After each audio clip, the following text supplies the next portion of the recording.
Welcome to Adventures in Life. I'm your host, Earl Beecher. Our guest is Dr. Keith Clark, and this is the second show that we're doing with Dr. Clark. And he is the founder of the Hawaiian Performance Motivation Center, located in Seal Beach, not in Hawaii. Welcome to the show, Dr. Clark. Aloha. Thank you for having me. Aloha. You were telling me what that means. I'd like to share that with our audience, if you will, please. Well, many people have been on tours to Hawaii, or they talk about Hawaii, and aloha, or the tour bus driver says, aloha. Yeah. Well, that's like saying, I love you. Oh, okay. And, many people will think it's hello or goodbye, or I love you. But actually, you break the word down to alo and ha. Ha is the Hawaiian word for the number 4, just as in Hawaii. Now, there's another meaning for ha, which is the breath of life. And it's a very spiritual meaning. Ha sort of breathes it out, just doesn't like it? the sound. Ha. I see. So, Hawaii or aloha. Now, alo means goes with, and ha is breath, or the supreme breath of life. So saying aloha is a very loving way of saying my supreme breath of life goes with you. Or in the Spanish perhaps would be vaya con Dios, or go with God. So it's a very beautiful saying when you understand what it means. So thank you for giving me the chance to explain that. Yes. All my life I have been fascinated by the Hawaiian Islands, the culture, and I never had that explained to me before, so thank you for sharing that. Dr. Clark has written a book called You're Sharp Enough to Be Your Own Surgeon. And as a subtitle, it's the Body Contouring Program. What is the purpose of the book? What is it that you're doing here, Dr. Clark? Okay. Basically what we're doing is drawing attention, almost giving an individual permission to create the physical body and appearance that they would choose to have. And when I say that is because we are all creating and making up our memories every day. And our bodies are just an outward extension of our beliefs of who we are, of how we're going to age, when we're going to age. I'll tell you what came to my mind the first time I saw the title of the book. I remember a quote from Arnold Schwarzenegger. He said some of the great artists created by chiseling in stone. And he said, I chiseled my own body. I was forming the muscles, the body, the way I wanted it to be. Right. Is this along that idea? Very much so, absolutely. Most people, and most meaning only over 50%, but probably a much greater percentage than that, develop their self-concept, that is who they believe they are, prior to age 7. I mean, literally 4 to 7 years of age. According to the child psychologist Piaget out of France, he's pointed this out, and we've proven and reproven this, that things that happen to you as a child, you hear your aunts and your uncles and your parents, and brothers and sisters talking about what you look like or what you're going to look like, or what the family diseases are, or how old you'll be when you lose your hair, or how old you'll be when you lose your teeth. You had to bring that up. All right. And so, as a child, we are a learning machine. We're taking all of these things. Absorb it all in. Absolutely. It's how come, why. Is this why it's so important when you're dealing with a child, you don't say, oh, you're stupid, you know, and keep telling them that, and pretty soon they accept the idea. Absolutely. There was on 60 Minutes very recently an example of a teacher in Chicago who took a group of black children, and she told them, you can be anything you want to be. You can be this or this, whatever you decide. And then she made them learn. And they had run a show on this back in 1980. Then in 1995, they had the follow-up. Where are these young people today? Right. Because the book had criticized her. A recent book had come out, and the individual had said that there was no hard evidence that what she said was true. And then 60 Minutes just buried him. They really buried him. They said, what kind of evidence does it take? These people are all excelling, and some of them had even been written off by the typical school district as being mentally retarded. And now they graduated from college, cum laude, Okay. what a cum laude anyway. So that the proof there was just beautiful. And you're saying you tell this to a child that you can be whatever you wish to be? Very much so. And it comes down to, in scientific terms, basically, and this was alluded to by Freud only at the beginning of this century, but we have a conscious mind and an unconscious mind. Now, the unconscious and the conscious mind are basically one up until the area of around 5 to 7 years of age. That's when the conscience starts developing. So prior to that, children typically don't have a feeling of right or wrong. They have to learn it societally. But about the time they learn that, the unconscious mind remains this young child that very much wants to serve you, that's playful, that's fun, that fully accepts everything. But the conscious mind becomes the very parental side that's very judgmental and will accept or reject ideas and let them into the unconscious mind as it sees fit. So that the conscious is guiding you, but the subconscious is really where it's at? The subconscious is actually running your body. Okay. So you don't consciously breathe and think about moving and so forth all the time? Well, it happens. I could ask you very simply, if you would, a little experiment, if you wouldn't mind. Would you consciously raise your right hand for me, please? Okay, no. I'd like you to consciously raise it this time. Well, I did consciously raise it. Okay. I would argue that with you and say that there's roughly 149 muscles from your shoulder to your hand. And if you would have to say, well, okay, each one in turn, brachioradialis, move this, move deltoid, move this, you couldn't possibly consciously move your mind. You couldn't do it. So your unconscious mind is taking that command. Your conscious mind says raise, and the unconscious mind goes to work and puts everything in beautiful unison and makes it happen. Well, now, you said that a child develops very rapidly. Right. But some of us are retarded in our development. I used to tell my students at school, I don't know what I'm going to do when I grow up. And they'd look at me and say, you're so old now, it's a wonder you're ambulatory. You know, they would tease me, but I still don't feel like I've grown up. Well, it's interesting you say that. One of my favorite musicians, Jimmy Buffett, would be the parrot head, I suppose, says that I'm growing older but not up. And I love that saying. I do too. It's a matter that, again, we're learning machines, and you're constantly learning. That's what we're here to do. We created schools to slow our learning process down. Oh, I thought it was to accelerate it, because I used to try to compact years of experience into these things and tell this to the kids. They didn't appreciate they were getting the insight of all of this work and effort, you know. What we're finding is that 40% of the population in the United States is kinesthetic. That is, What does that mean? They're into emotions, to feelings, to movement, dancers, athletes, artists. These are very kinesthetic people. Okay. Now, 40% of the population is also visual. Now, these are the people that like to read books. These are awfully a lot of the teachers out there. They're into print. They're into learning through that style.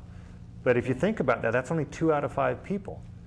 The same number of people that will enjoy reading a book will be out there in the field playing ball or walking around and talking or putting hands on, maybe a mechanic, learning to do things with their hands. Okay. Now there's another 20% that we haven't accounted for, and that's the auditory people. I happen to be auditory myself.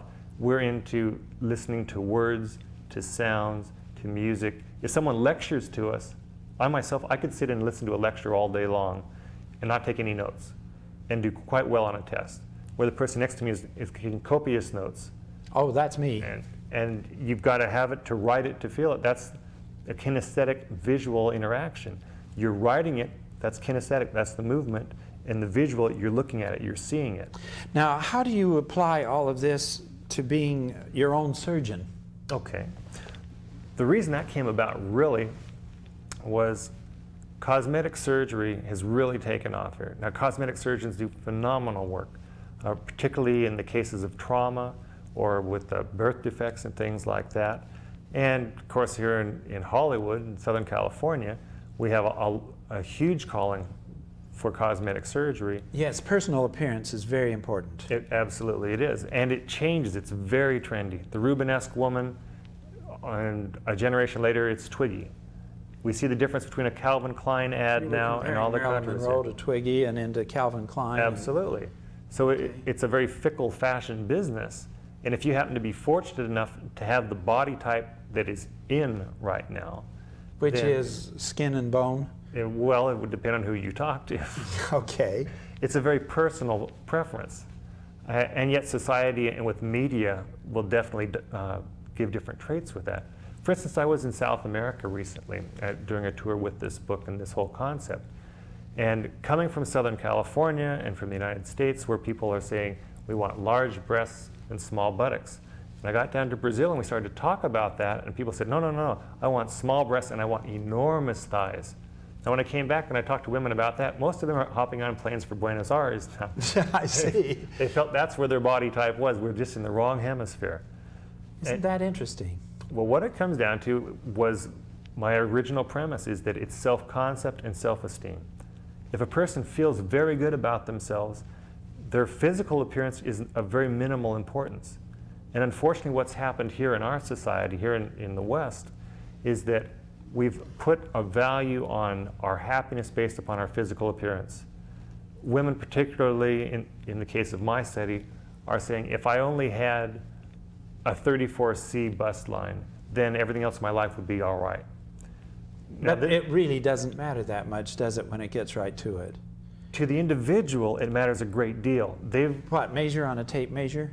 To them, that's their reality. But are they really content when they achieve it? That's it, exactly. They've not addressed the issues that they want to work with that would be appropriate for them to get that feeling that they're looking for in their life, to get a feeling of goodness about themselves.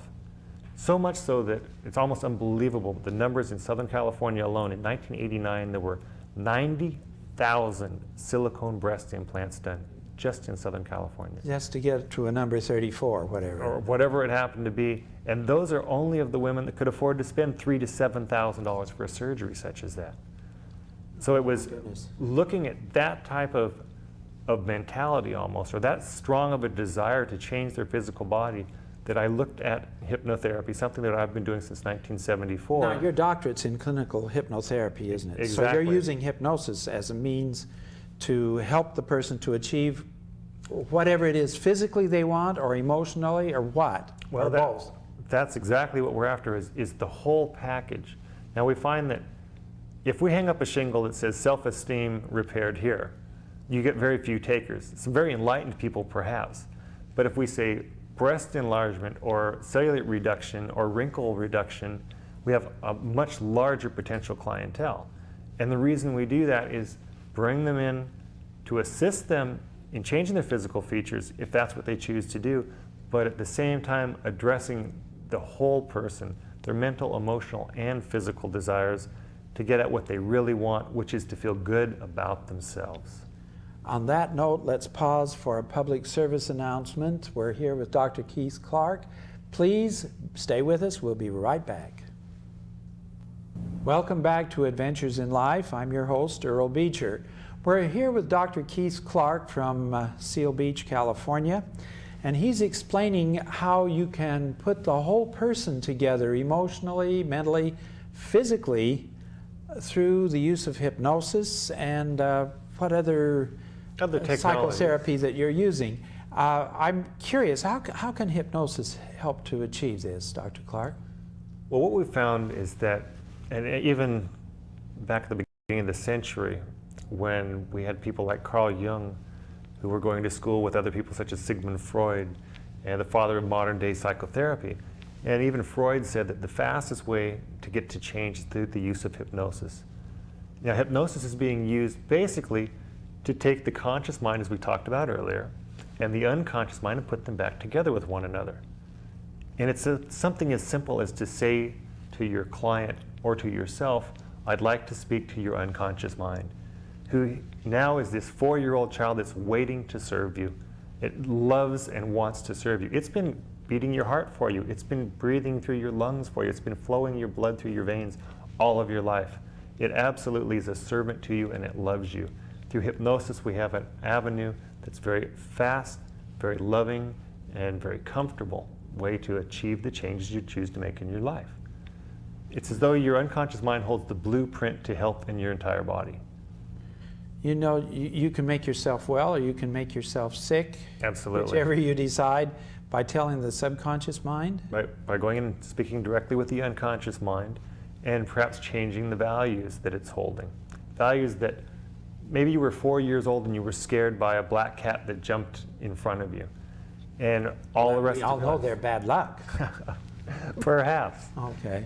But when you can go back in as a mature adult now and recover a memory such as that, very common to do regression type of therapy, and find out that this was the initial event which caused you to have this fear that you have for whatever reason now. Now as an adult, you can look at that, clarify that, and basically love that inner child, as many people would talk about, and say, comfort them, it's okay, and it changes your whole life. I've had a client that had a fear of the ocean, an unknown reason to be afraid of the ocean.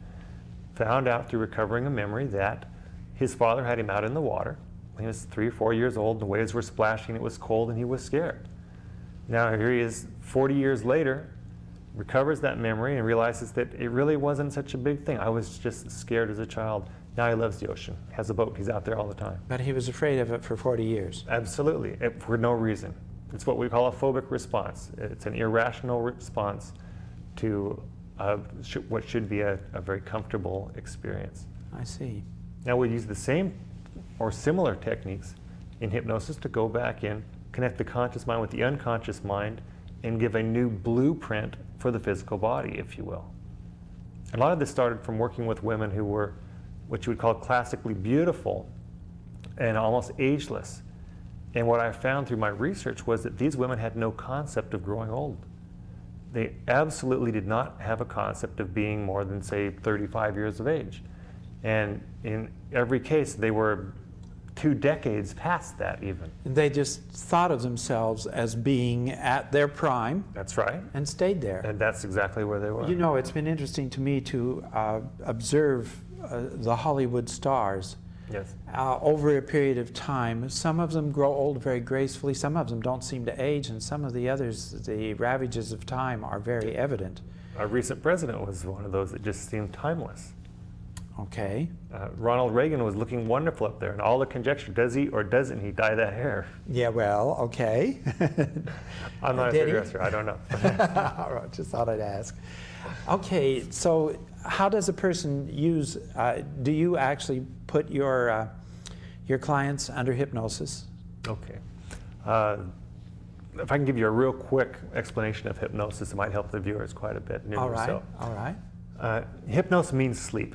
It was given the name by Dr. James Braid back in the 18th century. And sleep has nothing to do with it. The only reason they called it hypnos for sleep was because the client had their eyes closed, the patient had their eyes closed. The only reason they closed their eyes was to reduce the distraction of visual things around them. All we're doing is asking you to listen to my voice. And it's like reading a bedtime story to a child. You remember when your parents would talk to you? I read a couple of books on this, and they kept using the phrase focused attention. Focused attention, certainly. And depending on which group you want to talk to, who we're talking to, it's a visualization, it's a guided imagery, it's focused attention. They're all just semantics for the same type of thing. So what we're doing is allowing the individual to give them permission to experience whatever it is they want to experience. Because remember, we're all making it up all the time. Mm-hmm. And our outward physical appearance is made up based upon what we're holding inside. Our internal dialogue, our internal belief of who we are and how we're going to appear is something that our body does because it's been given orders to do that, given permission to do that. We go back in, connect the conscious with the unconscious mind, allow those decisions to be changed, and it's just simply a very short matter of time. And in our program of body contouring, it's 5 to 8 weeks typically, and the person has a total makeover. Could I start regrowing hair through hypnosis? Absolutely. Absolutely. Really? We've been working with that, and it's quite exciting. You've seen a lot of different products out there on the market, and whether it's implants or putting herbs on your hair and things like that. And we've been working with hypnosis with that with a great deal of success currently.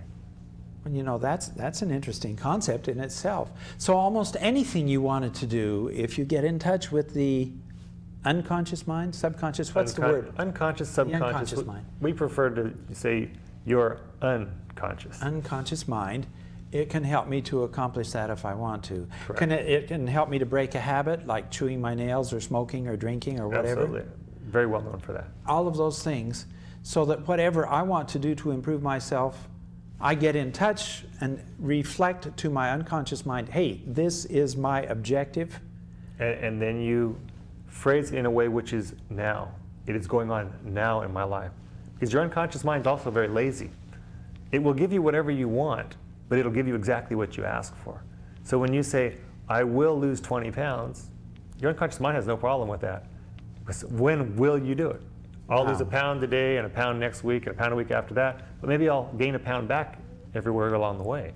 Yes. So what you want to phrase it as is, I've now lost 20 pounds, and see yourself, hear the comments of others, recognizing you 20 pounds lighter, acknowledging it now, and then your unconscious mind has your body catch up with that image you hold to actually create that. It's no longer out there, something to be attained, it's something that's actually going on now in your life. And that's where our body contouring comes in. The same type of thing. Creating every aspect of the person that you want to be. Not who your Aunt Alice thought you would be. Not who your so husband many of wants us you are to be. what our parents wanted us to be, or anybody. Absolutely. Even just a mild comment from a friend when you're in teenage is enough to turn your whole life almost. We're the eclectic results of the opinions shared of others about us. And we start establishing who we believe we are. And when we put on a shirt or a blouse that we don't particularly like, and someone else says, oh, that looks very nice on you. Oh, I wear this one then. It doesn't go along with our belief that it's an ugly shirt or an ugly blouse, so we discard that compliment. But it might be very, very, very real to that other person. But it doesn't go along with our belief of who we are or what we're wearing or how we appear. But when somebody comes along and says to you, Earl, that shirt just really isn't you, and you say, I know that. Because you already thought that, you're in agreement with that. But it's in.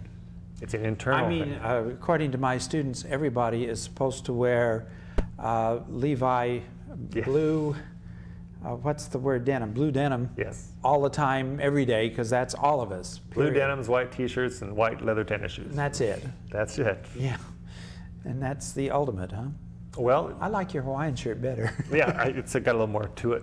Yes. So what we've done with the body contouring program is taken initial work that was done by, since the beginning of time, literally. Now, does this tie into the Far Eastern medicine philosophy a little bit more than? Well, some of the Far Eastern things we talk about. Because you said it started in France with Mesmer, Right. but there are certain elements here that seem to be in common with the Far Eastern. The people in the East, Eastern cultures, will talk about the 7 churches of Asia, which are actually considered to be the chakra system, which we in the West call the endocrine system. Now, the interesting thing that this pituitary gland, the thalamus, the hypothalamus, the whole endocrine system is something that we've only finally got the last bits and pieces of in the last 20 years. They've had it for thousands of years in the East. A very different thing that goes on from Eastern to Western culture or mindset is that in the East, people tend to accept the fact that there's energy in the body, and then we can work with that. And the people in the West say, we need numbers, we need statistics. That's why it's taken them so long to catch up with and finally found the last key to the endocrine system. Now we feel that we can fully accept it and work with it. Where in the past, someone would use a color. They would put an orange stone or an orange piece of fabric just 3 inches below and to the left of your navel and say that that's part of a chakra center for you. There'd be a certain sound or a pitch or a note that would correspond with that part of your system. That's an endocrine gland. And yet it's something they've been working with in the East for thousands of years. It's something in the West we're only now beginning to accept. And so what you're saying is the West is catching up, but we're doing it with numbers and doing it on our own terms? Many people believe that we have the best diagnostic system that's ever been on the planet. Unfortunately, our treatments can be way behind, and they almost look rather barbaric.